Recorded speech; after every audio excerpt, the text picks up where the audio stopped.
علیہ السلام کا ذکر کیا، اور شروع والی آیات جب نازل ہوئی تو مکہ کے اندر ابو جہل نے اعلان کیا تھا کہ جو آدمی آپ صلی اللہ علیہ وسلم کا سر قلم کر کے لے آئے گا اس کو 100 اونٹ انعام دیے جائیں گے۔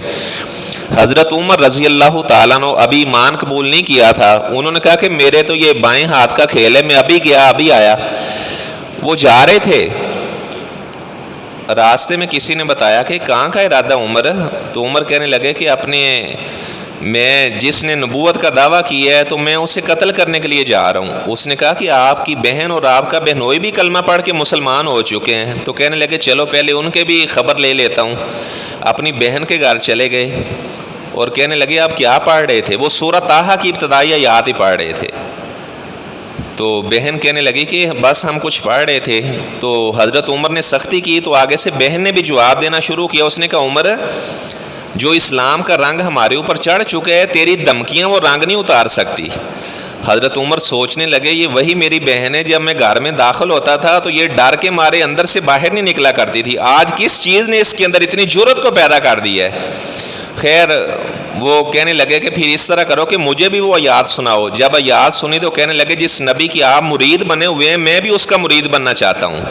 بہن نے کہا کہ آپ کے ہاتھ باندھ کر پھر آپ صلی اللہ علیہ وسلم کے پاس لے کر جاؤں گی۔ ہاتھ باندھ لیے۔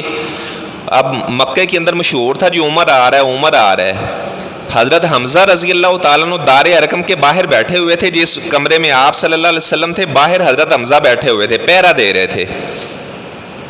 حضرت حمزہ لوگوں سے کہنے لگے کیا ہو رہا ہے؟ عمر آ رہا ہے۔ اگر کفر کا شیر آ رہا ہے تو کوئی بات نہیں، یا اسلام کا شیر بھی بیٹھا ہوا ہے۔ اگر عمر کا ارادہ صحیح نہ ہوا تو عمر کی تلوار چھین کر عمر کی تلوار کے ساتھ ہی اس کا سار قلم کر دوں گا۔ تو حضرت عمر رضی اللہ تعالیٰ عنہ آئے، آپ نے فرمایا عمر آپ کب اسلام قبول کرو گے؟ وہ کہنے لگے اللہ کے رسول صلی اللہ علیہ وسلم گھر سے چلا تھا تو جوش ہی جوش تھا، راستے میں قرآن سنا تو سارا جوش ہوش میں بدل گیا ہے، اللہ تعالیٰ نے مجھے ہوش عطا کر دیا۔ تو انہوں نے آپ صلی اللہ علیہ وسلم کے ہاتھ پر اسلام قبول کیا۔ آپ نے فرمایا وضو کرو، نماز پڑھنی ہے۔ وہ کہنے لگے کہ ابھی اگر عمر کی آئے بھی چھپ کر ہی نماز پڑھنی ہے تو عمر کے اسلام لانے کا، ایمان قبول کرنے کا کیا فائدہ؟ آج خانہ کعبہ میں جا کے نماز پڑھیں گے۔ جا کر انہوں نے کہا کہ اگر کوئی آدمی چاہتا ہے کہ اپنی بیوی کو بیوہ کرا لے، بچوں کو یتیم کرا لے تو ہمیں نماز پڑھنے سے روک لے۔ تو خیر حضرت عمر رضی اللہ تعالیٰ عنہ کے آنے سے اللہ تعالیٰ نے اسلام کو عزت عطا کی۔ پھر اس میں اللہ تعالیٰ نے فرمایا کہ الرحمن علی العرش استوی، اللہ تعالیٰ عرش کے اوپر مستوی ہے۔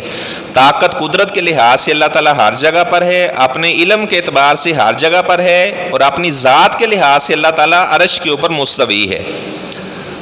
جب ہم دعا کرتے ہیں ہاتھ اوپر کو اٹھاتے ہیں، کبھی ایسے دائیں بائیں نہیں کیا کہ اللہ تعالیٰ ہر جگہ پر، اس طرح ہم دعا نہیں کرتے۔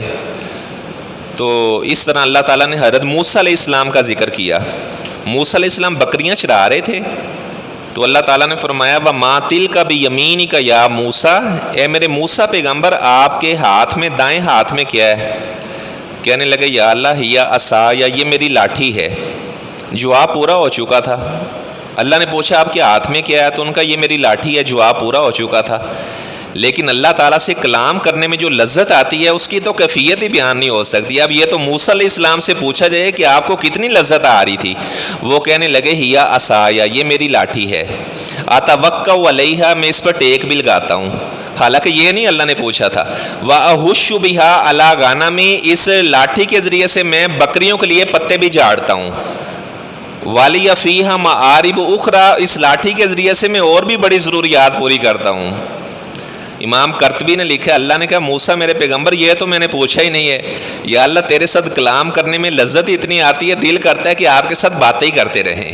تو اللہ نے فرمایا کہ جب اب میری جنت میں آؤ گے تو جی بھر کر میرے ساتھ باتیں بھی کر لینا، اور جنت میں آ کر سونے کی کرسی کے اوپر بیٹھ کر اپنے رب کا دیدار بھی کر لینا۔